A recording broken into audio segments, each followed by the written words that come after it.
एक ओरछा क्षेत्र में एक गांव है बराना,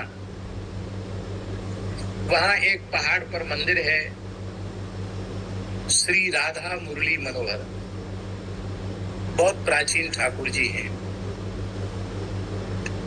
वहां हमारे पूज्य गुरुदेव पहाड़ पर बहुत अच्छा लगता था, वहां पर बहुत विशाल तालाब है और हम समझते 10-15 किलोमीटर के क्षेत्र में फैला हुआ तालाब, बहुत विशाल तालाब। वहां महाराज जी रहते थे, हम भी हमको उनके साथ रहने का सौभाग्य मिलता था। 15-15 दिन 20-20 दिन तक महाराज जी वहां रह जाते, महीना भर भी रह जाते, एकदम शांत एकांत। वहां एक पुजारी जी थे, साधु साई नाम उनका क्या था वो तो हमको पता नहीं है, पर बुंदेलखंड में लोग कोई ना कोई नाम धर देते हैं। तो छोटे कद के थे वो महात्मा, तो उनको लोग कहते, ब्राह्मण देवता थे, महात्मा थे, तो उनको लोग कहते थे हलकाई महाराज, कहते थे हलकाई महाराज। हल्के थे, छोटे थे, छोटे कद के थे, उसमें भी कमर झुक गई थी, बूढ़े थे। उनका नाम था हलकाई महाराज। इतने पूरे पहाड़ की सैकड़ों सीढ़ी उतर के नीचे जाना, तालाब में स्नान करना, कलश मांझ कर वहां से जल भर के लाना, भगवान की पूरी सेवा अपने हाथ से करना। केवल सफाई के लिए एक सेवक रहता था, बर्तन वर्तन मांजने, बाकी सारी सेवा भगवान की रसोई स्वयं बनाते थे और कोई 56 भोग नहीं बनाते थे। त्योहार पे विशेष भोग लगता और बाकी रोज तो उड़द की दाल, क्योंकि खेत में उड़द हो जाता, और मोटे मोटे चूल्हे के टिक्कर, पतली रोटी नहीं, मोटी रोटी, और एक आध सब्जी, थोड़ा सा भात, ये भोग लगता। पर हमने महाराज जी से पूछा कि महाराज जी मूंग की दाल और रोटी तो अनेक जगह खाते हैं, उड़द की दाल और रोटी भी खाते हैं, लेकिन यहाँ जैसा स्वाद कहीं क्यों नहीं आता है? हमने एक बार पूछा महाराज जी से, तो बिल्कुल सच्ची बात है ब्रह्मचारी जी, आज तक न तो वैसी उड़द की दाल हमने पाई, ना आज तक वैसी रोटी। आप कहेंगे कि आप रोटी दाल नहीं खाते हो, क्या खाते हो? वही तो खाते हैं, लेकिन वैसा स्वाद नहीं आया। तो हमने महाराज जी से पूछा, महाराज इसमें ये क्या डाल देते हैं, ऐसा इतना स्वाद कैसे आता है? महाराज जी ने कहा, पंडित जी आप इनके भाव को नहीं देते हो। ये किस भाव से ठाकुर जी की सेवा करते हैं और कितनी पवित्रता से, कितने भाव से रसोई बनाते हैं, फिर थाल सजा कर ले जाते हैं और भगवान को भोग रखने के बाद फिर बाहर बैठकर कितने भाव विह्वल हो जाते हैं, आंख मूंद कर बैठे रहते हैं। बोले ये पदार्थ का स्वाद नहीं है पंडित जी, राधा मुरली मनोहर के अधर सुधा का स्वाद है इसमें, अधर सुधा का स्वाद। तो भगवान के लिए जब नैवेद्य बना, पाक सिद्ध किया जाएगा और भगवान को भोग लगाया जाएगा, तो उसमें भगवान के अधरामृत का स्वाद आएगा। इसलिए इस भाव से रसोई बनानी, इसी भाव से भगवान को भोग लगाना, और जब पाने बैठना तो इसी भाव से पाना। इसमें ठाकुर जी का अधरामृत मिला हुआ है। कितनी दुर्लभ वस्तु है ब्रह्मचारी जी, है?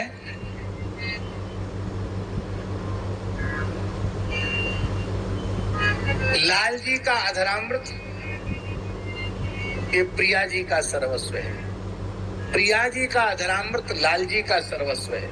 और हम कितने भाग्यशाली, हमको कुछ नहीं करना पड़ा, प्रसाद के रूप में प्रिया प्रीतम दोनों का अधरामृत मिल गया। दोनों ने अपने मुख से पाया है ना उसको, तो उनके अधर का स्पर्श हुआ उससे कि नहीं हुआ? तो हमको दोनों का अधरामृत मिल गया है। इस भाव से प्रसाद का सेवन करे तो पावत परम प्रेम उपजावत, देखत ही मन मोद बढ़ावत, परसत पाप हरत ही को। देखते ही प्रसाद को हृदय आनंद से भर जाता है, हृदय का पाप नष्ट हो जाता है पावत परम प्रेम उपजावत, परम प्रेम प्रकट हो जाता है। ऐसा प्रेम प्रकट हो जाता है कि भुलवत भाव पुरुष तिय को, पुरुष स्त्री के शरीर की भी विस्मृति हो जाती है। जैसे सुखदेव जी की अवस्था है, उनकी दृष्टि में स्त्री पुरुष का भी भेद नहीं, ऐसी अवस्था प्रसाद लेने से प्राप्त हो जाती है। भगवत रसिक भाव तो भूषण, तही क्षण होत युगल जिए को। भगवान का प्रिय हो जाता है भगवत प्रसाद का सेवन करने वाला। प्रसाद बुद्धि से प्रसाद का सेवन करना। जगत गुरु श्रीमदाद्य रामानंदाचार्य भगवान के 12 शिष्यों में एक शिष्य थे स्वामी श्री सुरसुरानंदाचार्य जी। देवर्षि नारद जी का अंशावतार कहे जाते हैं। उनकी प्रसाद निष्ठा बड़ी बलवती थी। महिमा महाप्रसाद की सुरसुरानंद सांची करी। एक समय अध्वा चलत बरा बाक छल पाए,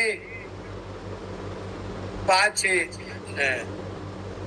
देखा देखी शिष्य तनु पाछे ते खाए।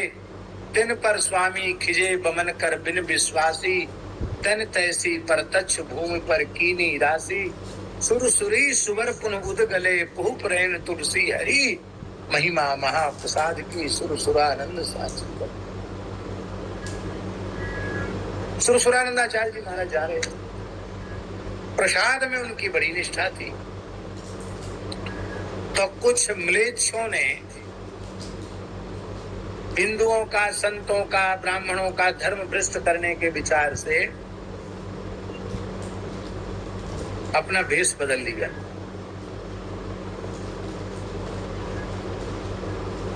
मुड़ मुड़ा लिया, तिलक लगा ली, माला पहन ली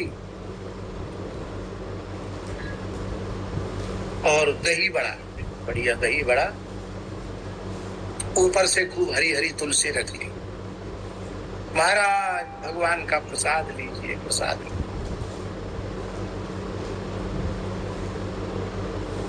सुरसुरानंद जी महाराज के सामने, और वो क्या करते थे वो दुष्ट, उसमें अखाद्य वस्तु का मिश्रण कर देते और फिर कहते कि तुमने तो अखाद्य खा लिया। वो हम मुंह से बोलेंगे नहीं, अभक्ष्य वस्तु खा ली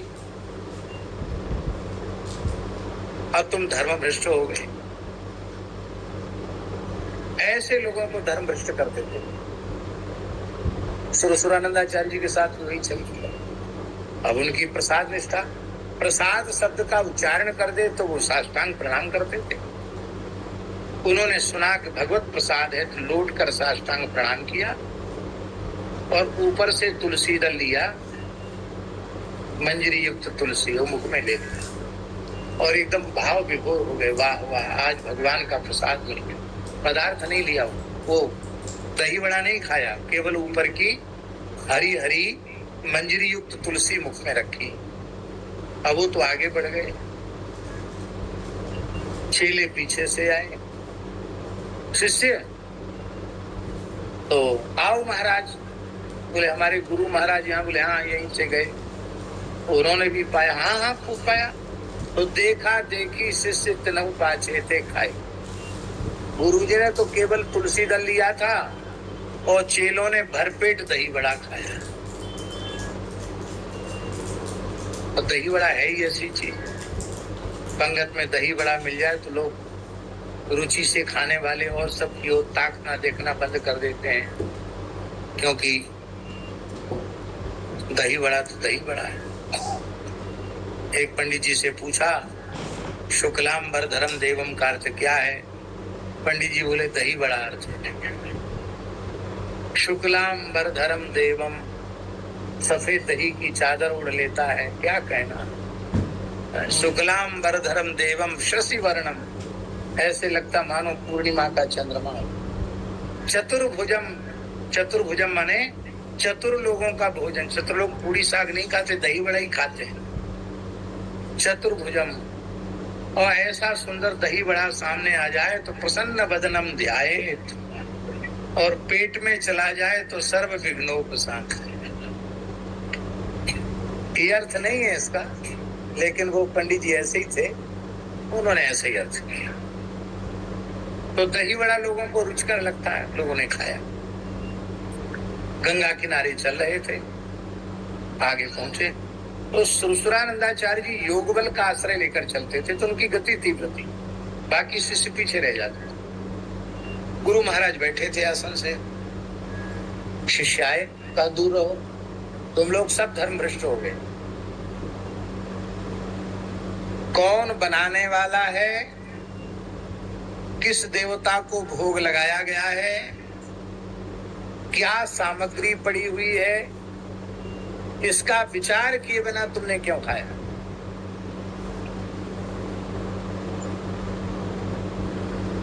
अब ये तो बेचारे डर के मारे नहीं कह पाए कि आपने भी तो खाया, ये नहीं कह पाए, लेकिन सब मर्यादित थे, सब चुप हो गए। क्यों खाया तुमने? प्रसाद बुद्धि अभी तुम्हारे भीतर नहीं है, अभी तुम्हारे भीतर पदार्थ बुद्धि है, प्रसाद बुद्धि नहीं है। फिर क्यों खाया?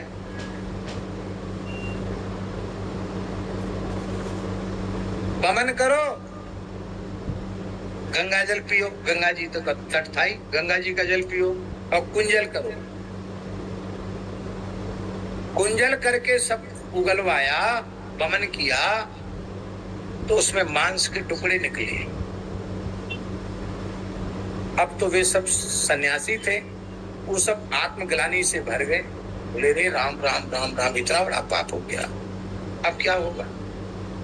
बोले फिर जल पियो, फिर कुंजल करो, फिर जल पियो, फिर कुंजल करो, फिर पानी पियो, शंख प्रछाल करो। शंख प्रछाल जानते हैं, जैसा पानी ऊपर से पियो वैसे ही मल द्वार से निकल जाता, उसको शंख प्रछाल कहते हैं। तो महान योगी थे, अपने चेलों को नेति धोती कुंजल बस्ती शंख प्रछाल आदि क्रियाओं में लगा दिया। इसको खटकर्म कहते साधु लोग, खटकर्म में लगा दिया।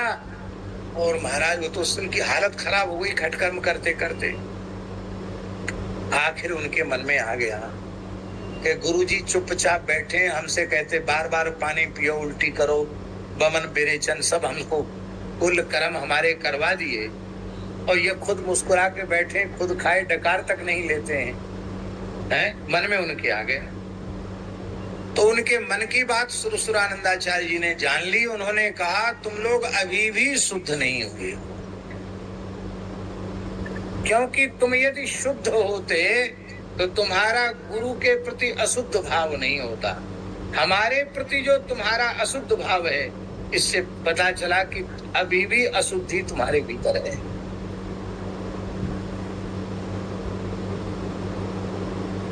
तुमने जो खाया था तुमने उल्टी कर दिया, अब हमने खाया था हम उसको उल्टी कर रहे हैं।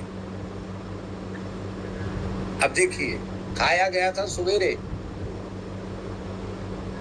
और दिन में पहुंच गए वहां, और रात हो गई उल्टी बमन करवाते करवाते, पूरी रात बीत गई, सवेरा हो गया, 24 घंटे के लगभग हो गया। और 24 घंटे तक इसी तरह से शिष्यों को नचाते रहे सुरसुरानंदाचार्य जी बमन विरेचन में। और इसके बाद उनको कहा अब हम तुमको दिखाते हमने क्या खाया था। तो उन्होंने जैसे ही गंगा जल पी करके वमन किया, तो हरी हरी तुलसी और खिली हुई मंजरी उसमें से निकली। आप विचार कर सकते हैं, मुख में 5 मिनट रखने के बाद भी वैसी रह जाएगी तुलसी क्या? और 24 घंटे के बाद बिल्कुल वृक्ष से उतारी हुई हरी हरी तुलसी और सुगंधित मंजरी 10 दिशाएं सुगंध से गमगमा उठी, और कहा अब ये प्रसाद का कण तुम लो, तब तुम शुद्ध होगे। प्रसाद में विकार नहीं होता है। इसका मतलब कृष्ण कुमारी जी ये है कि प्रसाद के नाम पे चाहे जो नहीं खा लेना चाहिए। फिर से सुन लो, प्रसाद के नाम पे चाहे जो नहीं खा लेना चाहिए। बनाने वाला कौन है, कैसे बनाया, किस भावना से बनाया, ग्राह्य अग्राह्य है कि नहीं, विधि पूर्वक पवित्रता पूर्वक भगवान की रसोई तैयार होगी और भाव पूर्वक भगवान को निवेदित किया जाएगा। भगवान जब उसे अंगीकार कर लेंगे तब वह प्रसाद होगा। आज सब जगह बाजार के घी का प्रयोग हो रहा है। बाजार का घी विश्वसनीय है क्या? तेल भी विश्वसनीय नहीं, घी भी विश्वसनीय नहीं। हम पहले कहते थे कि घी में चर्बी मिलाई जा रही है। एक सज्जन हमारे पास आए, अग्रवाल थे। उन्होंने कहा महाराज जी आप अपने वक्तव्य में संशोधन कर दीजिए। क्या संशोधन करें? बोले महाराज अब इतनी अच्छी तकनीक आ गई है कि चर्बी ही घी बन जाती है। अच्छा, बोले आप कहो तो हम आपके सामने बना के दिखा सकते हैं। चर्बी मंगा के एक एसेंस डाला जाता है, वो चर्बी की बदबू चली जाती है, फिर घी का एसेंस डालते हैं, एक केमिकल डालने से उसकी बदबू चली जाती है, दुर्गंध चली जाती है, और जब घी का एसेंस डालते हैं वो पूरा का पूरा घी बन जाता है। तो जिन भगवान ने विप्रधेनु सुरसंत हित लीन मनुज अवतार, वो भगवान चर्बी मिश्रित घी वाली रसोई भोग लगाएंगे? वो सिंथेटिक बाजार के दूध का और बाजार के सपरेटा वाले दही का भोग लगाएंगे जिसमें किस किस ने स्पर्श किया है? पर जब भगवान ने उस पदार्थ को ग्रहण ही नहीं किया तो भगवत प्रसाद कहां से हुआ?